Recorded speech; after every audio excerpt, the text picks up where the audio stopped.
Pregnant female में अगर hepatitis E हो रहा है तो बहुत ही खतरनाक होता है, मतलब 20% रिस्क है कि शी विल डाई। डॉक्टर से बताना है, शेयर करना है कि ये चीज़ है, उसका इलाज संभव है, छुपा के नहीं रखना उस बीमारी। कई हेपेटाइटिस होते हैं जो चुपचाप शरीर में रहते हैं, लीवर को डैमेज करते रहते हैं।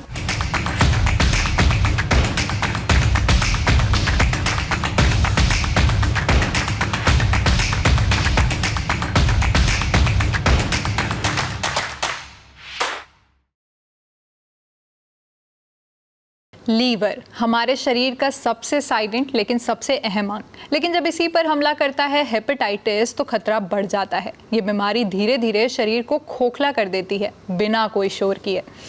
क्या हेपेटाइटिस वाकई इतना खतरनाक है? इसके कितने टाइप होते हैं?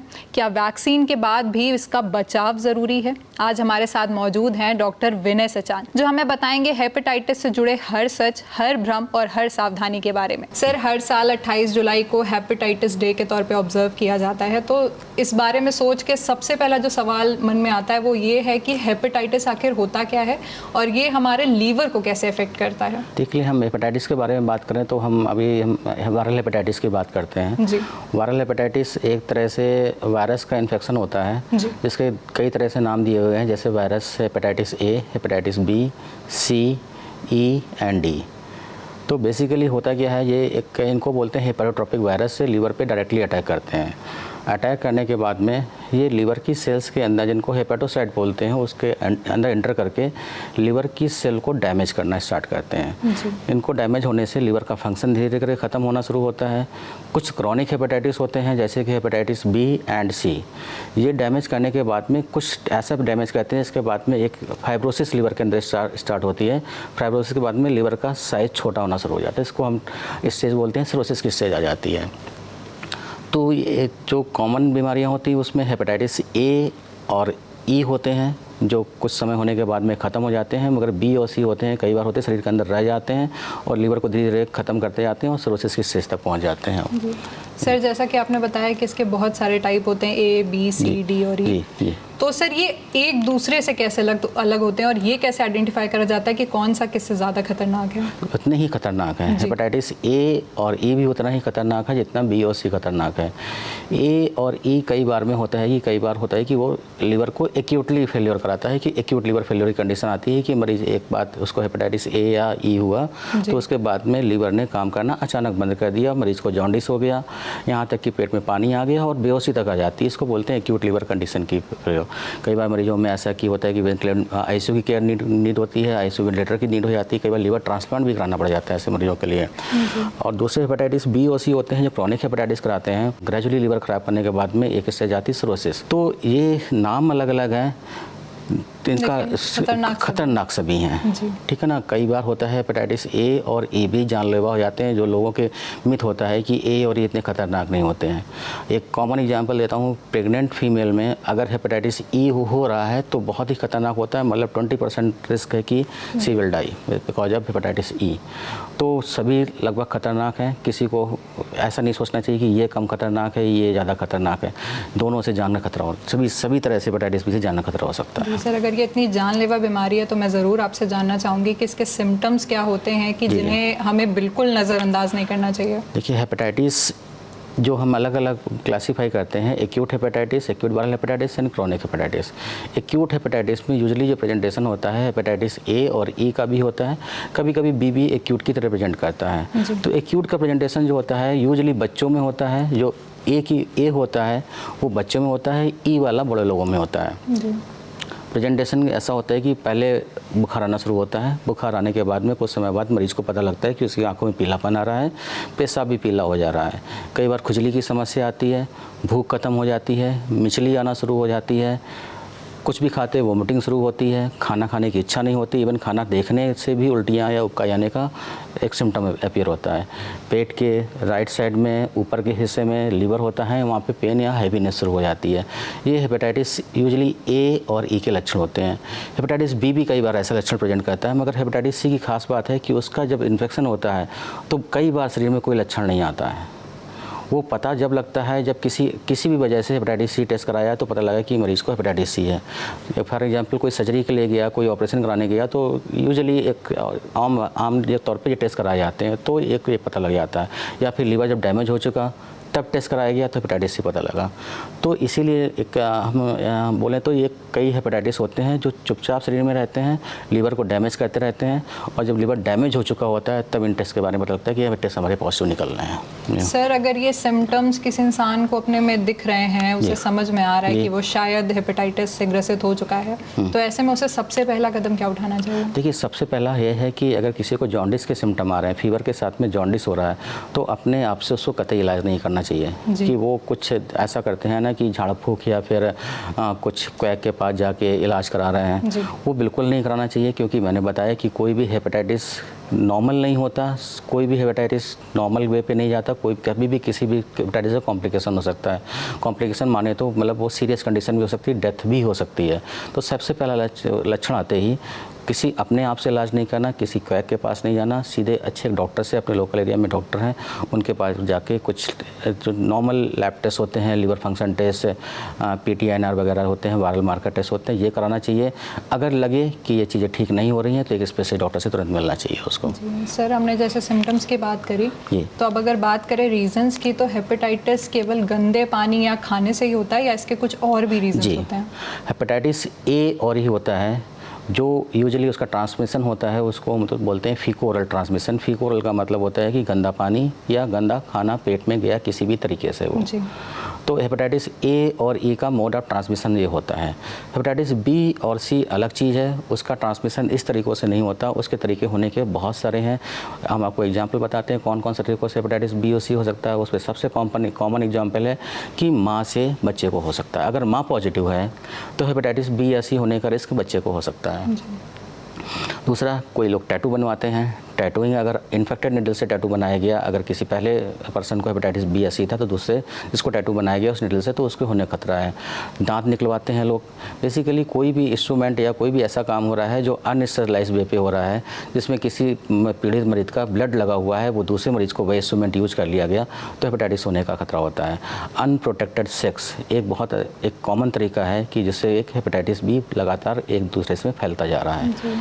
तो ये चीज़ें हैं। अभी जो IV ड्रग यूज करते हैं, जिनको नशे के इंजेक्शन लगाते हैं, उनमें अगर किसी एक पर्सन को हेपेटाइटिस बी या सी है, वो कॉमन शेयरिंग नीडल यूज करते हैं, तो उस नीडल से बाकी लोगों को, उनके साथियों को भी फैल सकता है। तो हेपेटाइटिस ए ई के फैलने के तरीके अलग हैं, हेपेटाइटिस बी और सी के फैलने के तरीके अलग हैं। डी हेपेटाइटिस यूजुअली बी के साथ में होता है, तो अलग से कोई डी का टेस्ट नहीं कराते। डी अपने यहाँ इतना कॉमन नहीं है, मगर बी डी के साथ में ही हो सकता है। जी सर, अब हमने इसके सिम्टम्स की बात कर ली, रीजंस की बात कर ली, तो बात करते हैं इसके ट्रीटमेंट की। तो क्या इसका इलाज एकदम जड़ से पॉसिबल है? देखिए, जड़ से दो तरह के इलाज होते हैं। एक को हम लोग बोलते हैं कि एक क्योर बोलते हैं, एक टर्म होता है मेडिकल लैंग्वेज में क्योर। क्योर का मतलब होता है कि हमने दवा दिया, बीमारी ख़त्म हो गया, ये क्योर होता है। एक ट्रीटमेंट होता है। ट्रीटमेंट का मतलब ट्रीटेबल कंडीशन है कि उसका इलाज संभव है। कुछ बीमारियाँ होती हैं उनका इलाज संभव होता है, क्योर संभव नहीं होता है कि उसका क्योर करके हमने ख़त्म कर दिया। हेपेटाइटिस सी ऐसी बीमारी है जिसका हमने इलाज किया, इलाज या तो 12 हफ्ते का होता है या 24 हफ्ते का होता है। अगर आपने पूरा इलाज लिया है तो 95% चांस है वो क्योर हो जाएगी, मतलब वो बीमारी जड़ से ख़त्म हो जाएगी। हेपेटाइटिस सी के बारे में। हेपेटाइटिस बी का अभी क्योर उपलब्ध नहीं है, मगर ट्रीटमेंट बहुत अच्छा है। कहने का मतलब, अगर आप हेपेटाइटिस बी की दवा ले रहे हैं, आप समय पे ले रहे हैं, पूरी डोज में ले रहे हैं, सही दवा ले रहे हैं, तो आपका हेपेटाइटिस बी जो है आगे होने वाले खतरे, जैसे कि लीवर का फेल होना, कभी कभी लीवर का कैंसर भी हो सकता है, तो लीवर को कैंसर होने से एक हद तक रोक सकता है। मगर चांसेस ये हैं कि वो आपका क्योर नहीं होगा लंबे समय तक लेने के बाद भी, मगर जो कॉम्प्लिकेशन होते हैं, बहुत सारे कॉम्प्लिकेशन काफ़ी हद तक रोके जा सकते हैं। हेपेटाइटिस ए और ए की कोई स्पेसिफिक दवा नहीं है, सिम्टोमेटिक ट्रीटमेंट होता है। सिम्टोमेटिक का मतलब है कि मरीज़ को जॉन्डिस हो रही है, इचिंग हो रही है, भूख कम लग रही है, या फिर कोई पेन हो रहा है, फीवर आ रहा है, तो इन सिम्टम का इलाज है। कई बार होता है हेपेटाइटिस ए और ई समय के साथ में अपने आप ही रिजॉल्व कर जाते हैं। बात करें सर इसके प्रिवेंशन की, तो अगर किसी को क्रॉनिक हेपेटाइटिस है तो उसे किन बातों का ध्यान रखने की ज़रूरत है? वो किन बातों का ध्यान रख के अपने लीवर को हेल्दी रख सकता है? देखिए ना, जिसको अगर किसी को पता है कि क्रॉनिक हेपेटाइटिस बी या सी है, सबसे पहला काम है कि प्रिवेंशन का मतलब है कि उसको इस बात के लिए अवेयर होना चाहिए कि ये है उसके फैमिली में बाकी लोगों का चेकअप होना चाहिए, किसी और को नहीं है। क्योंकि किसी फैमिली में एक को है तो कई कई बार होता है कि एक को है तो 2-3 लोगों को और साथ में निकल जाता है, क्योंकि यूजुअली माँ से बच्चे को फैलने का एक चांसेस होता है। तो ये अपने फैमिली को भी सेव करना है, तो अपने के टेस्ट होने के साथ साथ अपने पूरी फैमिली का भी चेकअप कराना बहुत ज़रूरी है। उसको आप इग्नोर नहीं कर सकते कि उनका मैं बाद में कराऊंगा, अभी नहीं कराऊंगा, अभी मेरे पास समय नहीं है, उसी समय कराइए। क्योंकि अगर आप समय से इलाज कर रहे हैं, उनका पहले से पता लग गया कि उनको हेपेटाइटिस बी आपकी फैमिली में, तो आगे उसके कॉम्प्लिकेशन होने को रोका जा सकता है।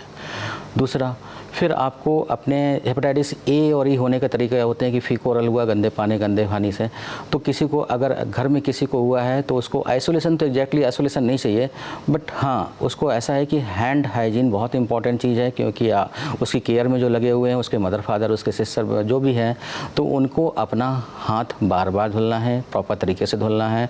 उस मरीज़ को भी अपने हाइजीन का ख्याल रखना है कि ये जो तरीका है फैलने का वो एक फीकोरल ट्रांसमिशन है, कि गंदा पानी, उसके कंटामिनेशन पानी हुआ, खाना हुआ, कुछ हुआ तो दूसरे को रिस्क होने का।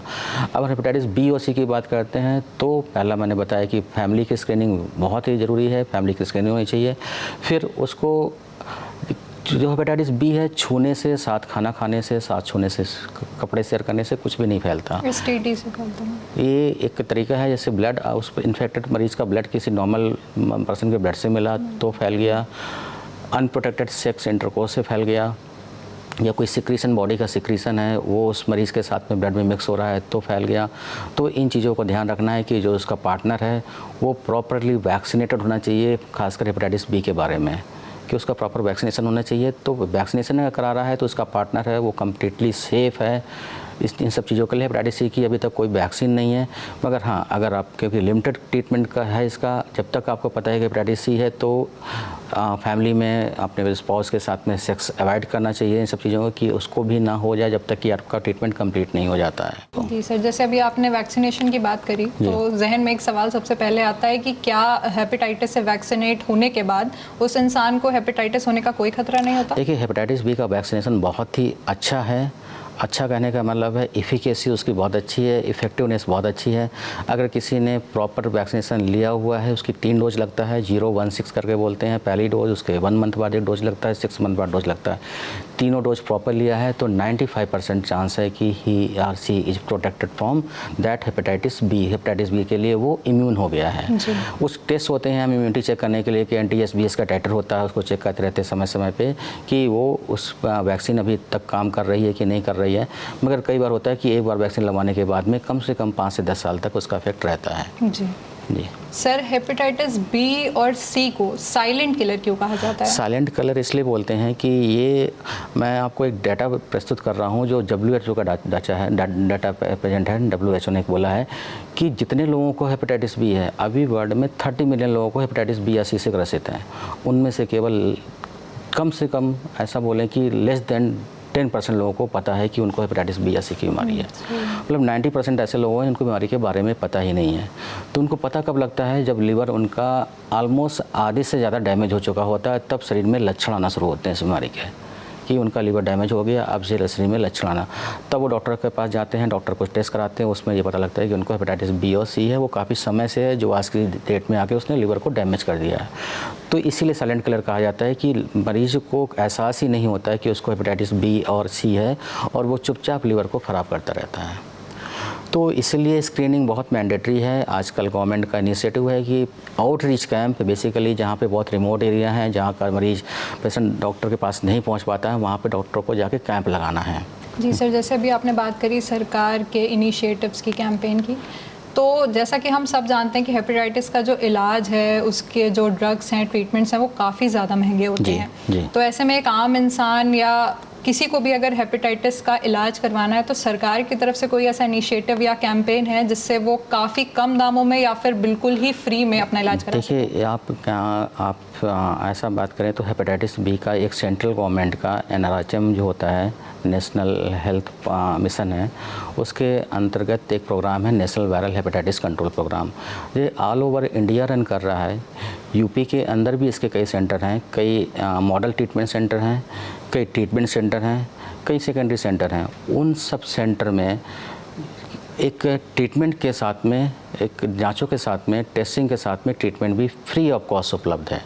जो दवा का पूरा कोर्स है अगर हेपेटाइटिस बी है तो लगभग दवा उसकी सारी ज़िंदगी लगभग खानी पड़ती है उसको। हेपेटाइटिस सी का कोर्स होता है 12 हफ्ते का, 24 हफ्ते का, जितना भी कोर्स है वो सब कोर्स पूरा एंड जाँचें पूरा फ्री ऑफ कॉस्ट है सरकार की तरफ से।